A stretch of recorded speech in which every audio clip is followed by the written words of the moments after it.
नमस्कार। आज का विषय बहुत ही महत्वपूर्ण है।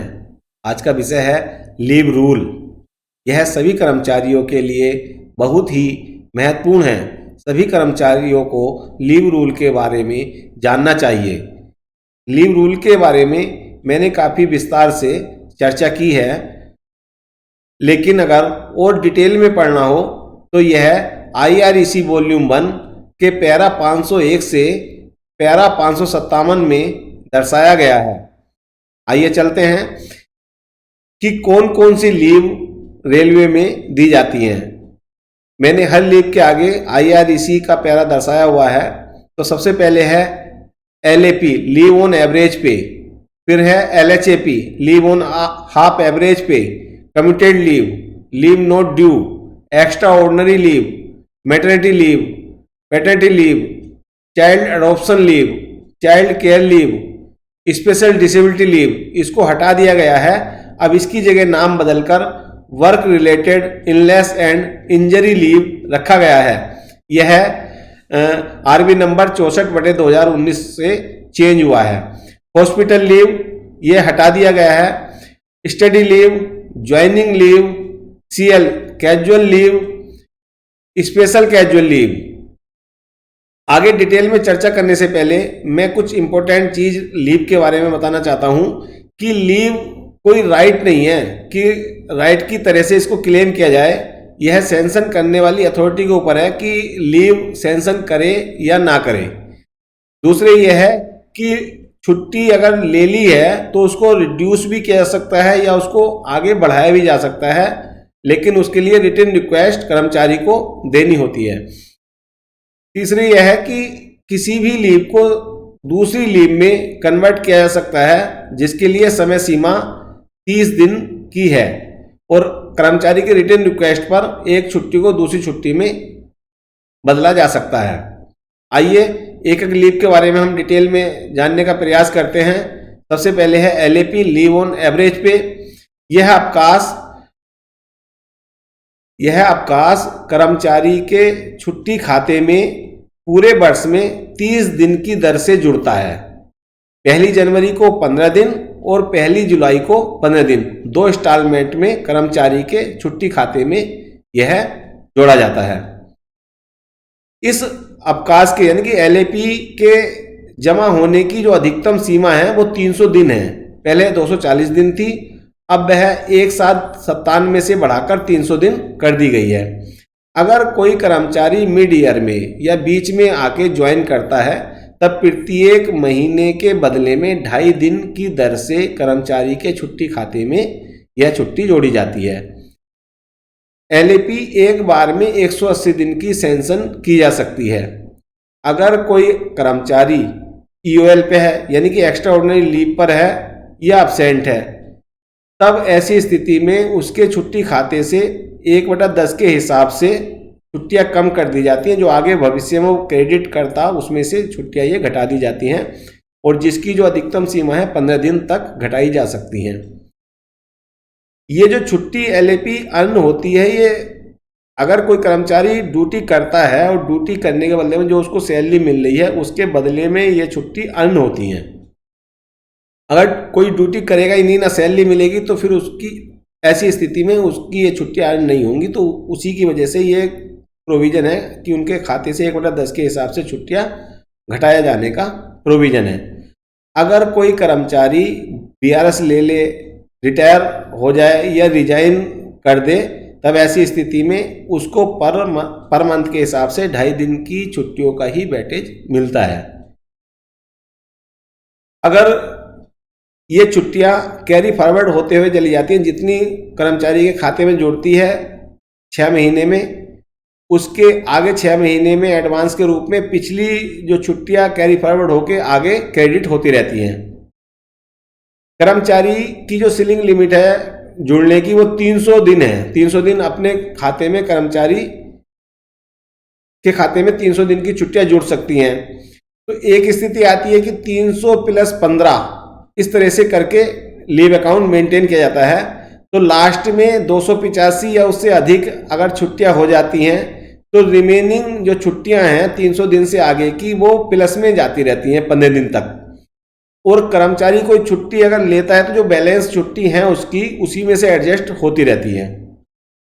इस छुट्टी के दौरान पूरी पेमेंट मिलता है, पूरी सैलरी का भुगतान होता है। LHAP leave on half average पे, ये भी लगभग LAP की ही टर्म्स एंड कंडीशन के साथ चलती हैं, लेकिन थोड़ा चेंज है। यह छुट्टियां वर्ष में 2 बार 1 जनवरी और 1 जुलाई को 10-10 दिन के हिसाब से कर्मचारी के खाते में जुड़ती हैं। पूरे साल में 20 छुट्टियां जुड़ती हैं और इनके जुड़ने की जो अधिकतम सीमा है वह निर्धारित नहीं है, मतलब कितनी भी छुट्टियां जो है उसके खाते में लिमिट नहीं है, कोई भी कितनी भी छुट्टियां उसके खाते में जुड़ सकती हैं। अगर कोई कर्मचारी मिड में आता है ईयर के, तो फिर 5/3 प्रत्येक कैलेंडर मंथ के हिसाब से उसको दी जाती हैं और एक बार में कर्मचारी को 24 महीने तक की ये छुट्टियां दी जा सकती हैं एक बार में। अगर कोई कर्मचारी EOL पे है, एक्स्ट्राऑर्डिनरी लीव पर है या एब्सेंट है, तब ऐसी स्थिति में उसके खाते से 1/18 के हिसाब से कम कर दी जाती हैं और मैक्सिमम जो सीमा है उसकी 10 दिन है कम करने की। अगर कोई कर्मचारी रिटायर हो रहा हो, BRS ले रहा हो या रिजाइन कर रहा हो, तब ऐसी स्थिति में प्रत्येक महीने के हिसाब से 5/3 के हिसाब से उसके खाते में जुड़ती हैं जो है। LHAP, जिस तरह से LAP आगे फॉरवर्ड होती रहती है, इस तरह से LHAP भी आगे फॉरवर्ड होती रहती हैं। दोनों का रिकॉर्ड रखा जाता है, LAP का भी और LHAP का भी। और LHAP के दौरान अगर कोई छुट्टी पर है, LHAP छुट्टी पर है, तब उसको आधी पे का भुगतान किया जाता है। कम्यूटेड लीव मतलब 2 LHAP को कन्वर्ट करके एक साथ मिला देने वाली स्थिति को कम्यूटेड लीव बोलते हैं। और मेडिकल ग्राउंड पे कर्मचारी की छुट्टियां कम्यूट होती हैं। अगर कोई कर्मचारी सिक में है, तब ऐसी स्थिति में उस कर्मचारी को ये फैसिलिटी है कि वह अपने उस अवधि को, उस पीरियड को कम्यूट करा सकता है। तब ऐसी स्थिति में डबल के हिसाब से उसकी LHAP कम हो जाती है, लेकिन उसको वेतन फिर पूरा मिल जाता है। और मेडिकल ग्राउंड पे कम्यूट करवाने की कोई सीमा नहीं है, कितनी भी अधिकतम कितना भी करवा सकता है, उसके खाते में बैलेंस रहना चाहिए। लेकिन 180 दिन स्टडी के पर्पज से भी कम्यूट कराई जा सकती है। जो स्टडी पब्लिक इंटरेस्ट में हो, रेल हित में हो, उस पर्पज से भी 180 दिन तक कम्यूट कराई जा सकती है। अगर कोई कर्मचारी BRS ले तब ऐसी स्थिति में या ड्यूटी पर फिर बाद में लौट कर ना आए, तब ऐसी स्थिति में जो उसको पेमेंट दिया गया है कम्यूटेड करवाने के बाद में, तो उसकी रिकवरी की जाएगी। जितना पेमेंट हाफ LAP का जो पेमेंट किया गया है उसकी जो है रिकवरी की जाएगी। लीव नॉट ड्यू मतलब अगर किसी कर्मचारी के खाते में कोई भी छुट्टी ड्यू न हो, तब ऐसी स्थिति में लीव नॉट ड्यू छुट्टी दिए जाने का प्रोविजन है और यह छुट्टी उसके पूरे सेवा काल में 360 दिन तक की दी जा सकती है। और यह छुट्टी उतनी ही दी जाएगी जितनी वह कर्मचारी इन फ्यूचर मतलब रिमेनिंग सर्विस में अर्न कर लेगा। यानी कि इस छुट्टी को सैंक्शन करते समय यह जरूर देखा जाता है कि कर्मचारी भविष्य में कितनी छुट्टी अर्जित कर लेगा, उतनी ही छुट्टी ये दी जा सकती है और अधिकतम पूरे सेवा काल में 360 दिन तक की छुट्टी दी जा सकती है। और इन फ्यूचर जितनी छुट्टी दी गई हैं और उस कर्मचारी ने भविष्य में कितनी छुट्टी अर्न की है, उसमें से फिर ये एडजस्ट की जाती है। अगर कोई कर्मचारी रिजाइन कर दे या BRS दे दे, तब ऐसी स्थिति में जो उसको पेमेंट किया गया है उससे उसकी रिकवरी की जाएगी। अगर उस कर्मचारी की डेथ हो जाए, तब ऐसी स्थिति में उससे रिकवरी नहीं की जाएगी। इस छुट्टी के दौरान हाफ पे यानी कि आधा वेतन मिलता है। एक्स्ट्रा ऑर्डिनरी लीव EOL मतलब या तो उस कर्मचारी के खाते में कोई भी छुट्टी ना हो, तब ऐसी स्थिति में सैंक्शन की जाती है, या छुट्टी होने के बाद भी कर्मचारी EOL एक्स्ट्रा ऑर्डिनरी लीव के लिए ही प्रार्थना करे, तब उस स्थिति में यह छुट्टी दी जाती है। और इस छुट्टी को देने की कोई सीमा नहीं है, लेकिन सारी छुट्टी मिला के 5 साल से अधिक नहीं हो सकती। दूसरा यह है कि इस छुट्टी को क्वालिफाइंग सर्विस में काउंट नहीं किया जाता है ड्यूरिंग द यूएल, और इस छुट्टी के दौरान कोई भी सैलरी कर्मचारी को नहीं दी जाती है। मैटरनिटी लीव, यह फीमेल रेल कर्मचारियों को दी जाती है और अप्रेंटिस भी इसमें शामिल है, अप्रेंटिस को भी दी जा सकती है जिसके लेस देन 2 सर्वाइविंग चिल्ड्रन, जिसके 2 से कम जीवित बच्चे हैं, उन महिला कर्मचारियों को दी जाती है और 180 दिन तक की दी जाती है। लेस देन 2 सर्वाइविंग चिल्ड्रन इसलिए कहा गया है कि छुट्टी सैंक्शन करते समय यह देखा जाएगा कि उसके कितने बच्चे हैं, और यह तब तब दी जा सकती है जब जब उसके लेस देन 2 सर्वाइविंग चिल्ड्रन होंगे। मिसकैरेज के मामले में 45 दिन की छुट्टी दी जा सकती है।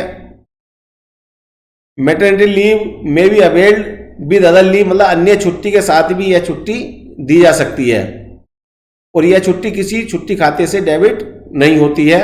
अनमेरिड फीमेल रेलवे एम्प्लॉय को भी यह छुट्टी दी जा सकती है और इस छुट्टी के दौरान फुल पे का भुगतान किया जाता है।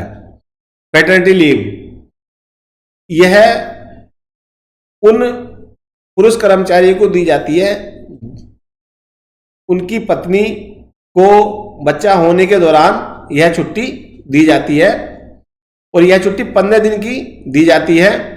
15 दिन का जो हिसाब रखा जाता है कि बर्थ से 15 दिन पहले यानी कि डिलीवरी उस दौरान हो जानी चाहिए और आगे 6 महीने तक यह छुट्टी दी जाती है। अगर उस दौरान नहीं ली गई है तो यह छुट्टी लैप्स हो जाती है और यह लीव अकाउंट में, किसी लीव अकाउंट में डेबिट नहीं होती है। किसी और छुट्टी के साथ भी इसको अवेल किया जा सकता है और एक ही स्पेल में यह छुट्टी लेनी होगी, टुकड़ों में यह छुट्टी नहीं मिलती है। फुल पे का भुगतान मिलता है इस छुट्टी के दौरान। चाइल्ड अडॉप्शन लीव, महिला कर्मचारियों को चाइल्ड अडॉप्ट करने के लिए यह अवकाश दिया जाता है जिसकी अवधि 1 वर्ष तक है और बच्चे की आयु भी 1 वर्ष तक होनी चाहिए और बच्चे की आयु के हिसाब से ही यह छुट्टी दी जाती है। If the age of adopted child is less than 1 month on the date of adoption, तब यह छुट्टी 1 साल तक की दी जा सकती है। अगर बच्चे की एज 6 महीने और 7 महीने से कम है, 6 महीने से अधिक और 7 महीने से कम है, तब ऐसी स्थिति में 6 मंथ की अडॉप्शन लीव दी जा सकती है। If the age of adopted child is 9 month but less than 10 month, तब 3 मंथ की छुट्टी ये दी जा सकती है। ये छुट्टी मैटरनिटी लीव की लाइन पे ही सैंक्शन होती है। अगर मेल एम्प्लॉई है और उन्होंने बच्चा अडॉप्ट किया है तो उसको भी 15 दिन की छुट्टी पैटर्निटी लीव के रूप में मिल जाएगी और इस छुट्टी के दौरान फुल पेमेंट का भुगतान होता है।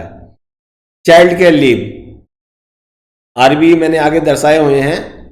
फीमेल एम्प्लॉई और सिंगल मेल एम्प्लॉई, यानी कि महिला कर्मचारी को दी जाएगी या अगर कोई सिंगल मेल एम्प्लॉई है, और सिंगल मेल एम्प्लॉई कैसा मैंने दर्शाया हुआ है, अनमैरिड हो या विडोवर हो या डाइवोर्सी हो, उनको यह छुट्टी दी जाती है और इस छुट्टी की जो समय सीमा है वो 730 दिन है और बड़े 2 बच्चों के लिए उनकी केयर करने के लिए दी जाती है। एजुकेशन, उनकी इलनेस या उनकी केयर के लिए यह छुट्टी दी जाती है और बच्चों की जो एज है वो 18 ईयर्स है। अगर बच्चा दिव्यांग है 40%, तब किसी भी एज तक यह छुट्टी दी जा सकती है। पहले 22 वर्ष था, उसको उस शर्त को हटा लिया गया है, अब किसी भी एज तक यह छुट्टी दी जा सकती है। इस छुट्टी के दौरान पहले 365 दिन 100% सैलरी दी जाएगी और अगले 365 दिन 80% सैलरी दिए जाने का प्रोविजन है। यह आरबी नंबर 64/2019 में किया गया है। Child care leave 3rd years भी दी जा सकती है, लेकिन वो लीव विदाउट पे रहेगी, यानी कि पे नहीं मिलेगी, और उस हाफ LAP वगैरह ले सकता है एम्प्लॉई, कम्यूटेट की जा सकती है, वो लीव नोट दी जा सकती है, लेकिन 1 साल से ज़्यादा नहीं मिलेगी। यह छुट्टी अदर छुट्टी के साथ भी दी जा सकती है। CCL 3 स्पेल में, 1 कैलेंडर ईयर में 3 स्पेल में दी जाएगी, उससे ज़्यादा नहीं दी जाएगी। लेकिन अगर सिंगल रेलवे फीमेल एम्प्लॉई है, यानी कि विडो है कोई lady, single railway female employee है या अनमेरिड रेलवे एम्प्लॉई है, तब ऐसी स्थिति में उसको 6 स्पेल में भी दी जा सकती है। 5 दिन से कम की छुट्टी नहीं मिलेगी CCL, 5 दिन से अधिक की ही मिलेगी, और 3 स्पेल में मिलेगी 1 कैलेंडर ईयर्स में। इस छुट्टी के दौरान कर्मचारी को मैंने पे बता ही दिया है कि पहले 365 दिन 100% सैलरी मिलेगी, और आगे 365 दिन 80% सैलरी मिलेगी। जो है स्पेशल डिसेबिलिटी, जिसको हटा दिया गया है और जिसका नाम बदल के अब work related illness and injury leave रखा गया है, ये RB नंबर 64/2019 में से किया गया है। यह छुट्टी सभी को मिलती है, इंक्लूडिंग RPF और RPSF को मिलती है, और यह छुट्टी या तो इंजरी हो जाए ड्यूटी के दौरान, या कोई बीमारी हो जाए ऑफिशियल ड्यूटी के दौरान, तब ऐसी स्थिति में मिलती है। यह छुट्टी 24 मंथ तक की मिल सकती है। पहले 6 मंथ उसको फुल पे मिलेगी, उसके बाद उसको हाफ पे मिलेगी।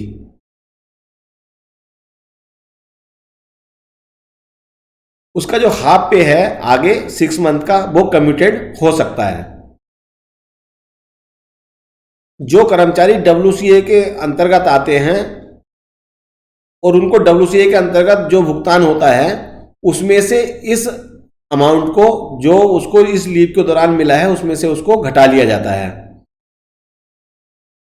इस लीव के दौरान उसको कोई भी LAP या हाफ LAP का क्रेडिट नहीं मिलता। जो हॉस्पिटल लीव है वो हटा दी गई है। स्टडी लीव सभी को पढ़ाई करने के पर्पज से मिलती है, लेकिन वो पढ़ाई रेल हित में होनी चाहिए, और उसके लिए शर्त 5 वर्ष की सेवा भी हो जानी चाहिए, उसके बाद ही स्टडी लीव मिलती है। इस लीव के बाद 3 वर्ष की सेवा भी रिमेनिंग रह जानी चाहिए। दूसरी यह है कि इस लीव के बाद 3 साल की सर्विस करना भी जरूरी है, ऐसा बॉन्ड एक भरवाया जाता है। यह लीव जनरली 12 महीने की दी जा सकती है, स्पेशल केसेस में 24 महीने की दी जा सकती है, अन्य छुट्टी के साथ 28 महीने की दी जा सकती है। यह लीव जो रेलवे डॉक्टर होते हैं, रेलवे मेडिकल ऑफिसर होते हैं, उनको 36 महीने तक की दी जा सकती है उच्च शिक्षा प्राप्त करने के लिए। इस छुट्टी के दौरान पे प्लस DA माइनस स्टाइपेंड, जो स्टाइपेंड मिलता है या स्कॉलरशिप मिलती है, वो उसमें से घटा दी जाती है, पे प्लस DA में से ये उसका भुगतान होता है। एक्स इंडिया लीव, यानी कि भारत से बाहर जाने के लिए कॉम्पिटेंट अथॉरिटी से परमिशन लेनी पड़ती है। भारत से बाहर बिना परमिशन के कोई नहीं जा सकता। दूसरी यह है कि प्रेस्क्राइब्ड फॉर्मेट पे भर के देना होता है, एक फॉर्म आता है, उस पर लीव सैंक्शन करवानी होती है, तभी भारत से बाहर जा सकते हैं। आगे है introduction of encashment of leave to serving employee. 6 CPC से सेवा के दौरान कर्मचारियों को छुट्टी नकदीकरण का लाभ दिया जाना शुरू हुआ है, जिसकी शुरुआत 1/9/2008 से हुई है, 1/9/2008 से हुई है। 10 दिन का लीव इनकेसमेंट कर्मचारी अवेल कर सकता है। 10 दिन का लीव इनकेसमेंट अवेल करने के लिए उसको 1 दिन की छुट्टी, 1 दिन या उससे अधिक की छुट्टी और 5 PTO उसके खाते से जो है डेबिट करना होता है। पूरे सेवा काल में वो 60 दिन तक का लीव इनकेसमेंट ले सकता है, और 6 स्पेल में उसको यह दिया जाता है। इस छुट्टी को लीव इनकैशमेंट लेने के बाद और छुट्टी लेने के बाद उसके खाते में 30 दिन का LAP शेष बचना चाहिए। लीव इनकैशमेंट देने के लिए अलग अलग ब्लॉक बनाए हुए हैं। ये ब्लॉक मैंने कुछ यहाँ दर्शाए हुए हैं। 1/9/2008 से 30/8/2010 तक पहला ब्लॉक था। दूसरा ब्लॉक 1/9/2010 से 30/8/2012 तक था। उसके बाद 1/9/2012 से 30/8/2014 तक था। इसी तरह से आगे कंटिन्यू ब्लॉक चले आ रहे हैं। अब कौन सा ब्लॉक चल रहा है मैं छोटे क्वेश्चंस में बताऊंगा।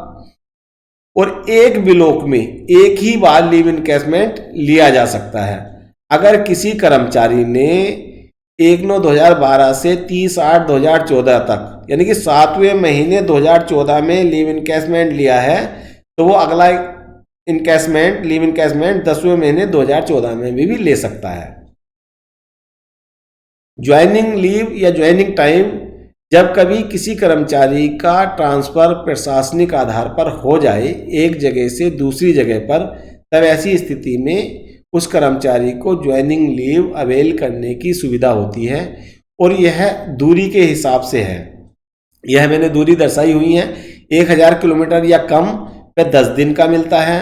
मोर देन 1000 किलोमीटर 12 दिन का मिलता है और 2000 किलोमीटर से अधिक पे 15 दिन का मिलता है। अगर हवाई यात्रा भी शामिल है तब फिर 12 दिन का ही मिलेगा। दूसरे यह है कि एक स्टेशन से दूसरे स्टेशन, मतलब एक ही म्यूनिसिपैलिटी एरिया में एक ही सेम स्टेशन पे एक जगह से दूसरी जगह ट्रांसफर होने पर केवल 1 दिन का ज्वाइनिंग टाइम मिलता है। और ज्वाइनिंग टाइम मैक्सिमम अगर कार्य में मतलब यात्रा में कोई व्यवधान आ जाए तब अधिकतम 30 दिन का HOD या DRM सर के अप्रूवल से मिल सकता है। CL कैजुअल लीव, यह बेसिकली लीव रूल में शामिल नहीं है कैजुअल लीव, इसलिए मैंने इसको बाद में रखा है। दूसरे यह है कि जो कर्मचारी पब्लिक हॉलिडे अवेल करते हैं उनको 8 दिन की CL मिलती है और जो कर्मचारी पब्लिक हॉलिडे अवेल नहीं करते हैं उनको 10 दिन की CL मिलती है। और CL को रेस्ट के साथ कंबाइन किया जा सकता है। अगर CL का उपयोग ना किया जाए पूरे वर्ष तब वह लैप्स हो जाती हैं और 13 दिन की CL NF रेलवे के कर्मचारियों को 13 दिन की CL मिलती है। स्पेशल कैजुअल लीव, रेलवे में बहुत सारी गतिविधियां चलती हैं और उन गतिविधियों से जुड़े हुए जो लोग हैं उनको समय समय पर स्पेशल कैजुअल लीव दिए जाने का प्रोविजन है। तो मैंने कुछ गतिविधियां जैसे स्पोर्ट्स है, कल्चरल है, स्काउट एंड गाइड है, यूनियन एक्टिविटी है, इस तरह से उन कर्मचारियों को जो इसमें पार्टिसिपेट करते हैं उनको स्पेशल कैजुअल लीव अलग अलग रेट पे दिए जाने का प्रावधान है। हर बार की भांति इस बार भी मैंने शॉर्ट क्वेश्चन रखे हैं। इस बार शॉर्ट क्वेश्चन कुछ अधिक हैं। सबसे पहले अप्रेंटिस जो आर्टिजन के अलावा हैं, स्टेशन मास्टर या कॉमर्शियल स्टाफ, JEE TNC, इनको फुल स्टाइपेंड पे कितना अवकाश दे है? इनको 16 दिन का अवकाश दे है और हाफ स्टाइपेंड पे इनको 20 दिन का अवकाश दे है। यदि किसी कर्मचारी की नियुक्ति वर्ष के मध्य में होती है तब LHAP प्रत्येक पूर्ण माह के लिए 5/3 दिन के हिसाब से दी जाएगी। इस रेलवे का स्टाफ अतिरिक्त CL पाने का हकदार है। NF रेलवे का 5 अतिरिक्त CL इसको मिलती है, जैसा मैंने अभी पीछे बताया। वर्कशॉप स्टाफ को वर्ष में कितनी बार आधा LAP दिए जाने का प्रावधान है? 6 बार। कितनी अवधि के भीतर एक अवकाश को दूसरे अवकाश में बदला जा सकता है? 30 दिन के अंदर। ट्रेड अप्रेंटिस को वर्ष में फुल स्टाइपेंड पर कितना अवकाश दे है? 12 दिन और हाफ स्टाइपेंड पर मेडिकल सर्टिफिकेट के साथ 15 दिन। अधिकारी के लिए भारत से बाहर अध्ययन अवकाश की स्वीकृति रेलवे बोर्ड द्वारा की जाएगी। अनुपस्थिति असाधारण अवकाश की अवधि में किस दर से LAP कम होगी? 1/10 के हिसाब से कम होगी।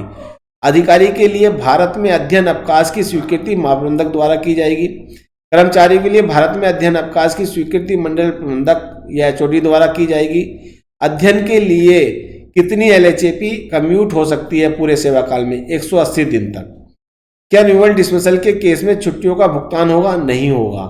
LAP 240 से अधिकतम 300 दिन जमा करने की तिथि ये कब से है? 1/7/97 से है। वर्ष में कितनी LAP स्कूल स्टाफ के खाते में जमा होती है? 10 दिन। अवकाश नियम कब से लागू हैं? 1/2/1949 से। पितृत्व अवकाश कब से लागू है? 7/10/1997 से। रेलवे स्कूल स्टाफ को वर्ष में कितनी अग्रिम LAP दी जाती है? 5 + 5 10 LAP दी जाती हैं। RB नंबर 64/19 है। आगे है मैटरनिटी अवकाश के साथ चिकित्सा प्रमाण पत्र के बिना ली गई EOL एक्स्ट्राऑर्डिनरी लीव की अवधि वेतन वृद्धि के लिए मान्य होगी? नहीं मान्य होगी। अवकाश नकदीकरण हेतु प्रथम विलाप क्या था? 1/9/8 से 31/8/2010। वर्तमान में अवकाश नकदीकरण हेतु कौन सा विलाप चल रहा है? 1/9/2022 से 31/8/2024। रेल हित में अध्ययन हेतु EOL एक्स्ट्राऑर्डिनरी लीव लेने के लिए कितनी सर्विस का होना जरूरी है? 3 वर्ष की। सेवा काल के दौरान अवकाश नकदीकरण हेतु अवकाश लेने के उपरांत कितनी LAP शेष होनी चाहिए? 30 LAP शेष रहनी चाहिए। यदि बच्चा विकलांग है तब बच्चे की कितनी आयु तक CCL दी जा सकती है? किसी भी आयु तक। 22 वर्ष तक की शर्त हटा दी गई है। अब आकस्मिक अवकाश 12 से घटाकर 8 दिन किस दिनांक से की गई? 2 जनवरी 1998 से। रेलवे स्कूल स्टाफ को 20 दिन की LHAP की पुनः सुविधा कब से प्रारंभ की गई? 1/9/2008 से। सेवा काल के दौरान LAP नकदीकरण की सुविधा कब से प्रारंभ की गई? 1/9/2008 से। सेवानिवृत्ति के समय LHAP नकदीकरण की सुविधा कब से प्रारंभ की गई? 1/9/2008 से। दिव्यांग रेल कर्मचारी को एक वर्ष में कितने दिनों का अतिरिक्त अवकाश देय है? कितने दिनों का अतिरिक्त आकस्मिक अवकाश देय है? 4 दिन का। स्काउटिंग, नाटक, संगीत आदि गतिविधियों के लिए एक वर्ष में कितनी विशेष CL स्वीकृत की जा सकती है? 30 दिन। असीमित ये हटा दिया गया है अब तो। असीमित अस्पताल अवकाश स्वीकृत करने के लिए कौन सक्षम है? महाप्रबंधक हैं। CCL एक बार में कितने दिन से कम की नहीं मिलेगी? 5 दिन से कम की नहीं मिलेगी। CCL वर्ष में कितनी बार ले सकते हैं? 3 बार ले सकते हैं। मैं चाइल्ड केयर लीव की बात कर रहा हूँ। सेवा काल के दौरान कितनी बार अवकाश नकदीकरण हो सकता है? 6 बार हो सकता है। क्या निलंबन के दौरान अवकाश स्वीकृत किया जा सकता है? नहीं किया जा सकता। लाइन स्टाफ को कितनी RS दे है? कोई RS दे नहीं है लाइन स्टाफ के लिए। ड्यूटी से अपहृत रेल कर्मचारी की अपहृत अवधि को क्या माना जाएगा? ड्यूटी माना जाएगा। अध्ययन अवकाश के बाद कितने दिनों तक रेल सेवा करना जरूरी है? 3 वर्ष तक। एक बार में अधिकतम कितनी LAP स्वीकृत की जा सकती है? 180 दिन की। स्पेशल क्लास रेलवे अप्रेंटिस को कितना अवकाश दिया है? 1 माह प्रति वर्ष। रक्त डोनेट करने हेतु तो कितने दिन की स्पेशल CL दे है? 1 दिन की। मैटरनिटी अवकाश 135 से 180 दिन किस तिथि से प्रारंभ हुआ? 1/9/2008 से। जिन कर्मचारी को NS दे नहीं है उनको कितनी CL दे है? 10 दिन की CL दे है। यदि यात्रा में व्यवधान आए तब ज्वाइनिंग टाइम कब तक बढ़ सकता है? 30 दिन तक। मैटरनिटी अवकाश के साथ अन्य छुट्टी कितने दिनों तक दे है? 1 वर्ष तक। खेल के लिए वर्ष में अधिकतम कितने दिनों तक की स्पेशल CL दे है? 120 दिन तक। क्या मैटरनिटी पेटर्निटी प्रशिक्षकों को भी दे है? हाँ, उनको भी दे है। अवकाश स्वीकृत कराने के बाद कर्मचारी यदि रद्द कराना चाहता है तब कौन सक्षम है? अवकाश स्वीकृत करने वाला अधिकारी। क्या ज्वाइनिंग टाइम के साथ आकस्मिक अवकाश दे है? नहीं। आकस्मिक अवकाश तथा स्पेशल CL एक साथ दी जा सकती है? हाँ, दी जा सकती है। अधिकारियों को अवकाश खाता किसके पास रहता है? लेखा विभाग के पास। LHAP एक बार में अधिकतम कितनी स्वीकृत की जा सकती है? 24 महीने तक की। कार्यालय देरी से आने या जाने पर कितनी CL काटी जा सकती है? आधी CL काटी जा सकती है। WRIIL की फुल फॉर्म क्या है? Work related illness and injury leave. Apprentice को EOL दी जा सकती है? हाँ, दी जा सकती है। धन्यवाद। मैं शीघ्र ही नेक्स्ट वीडियो लेकर आपके सम्मुख उपस्थित होऊंगा।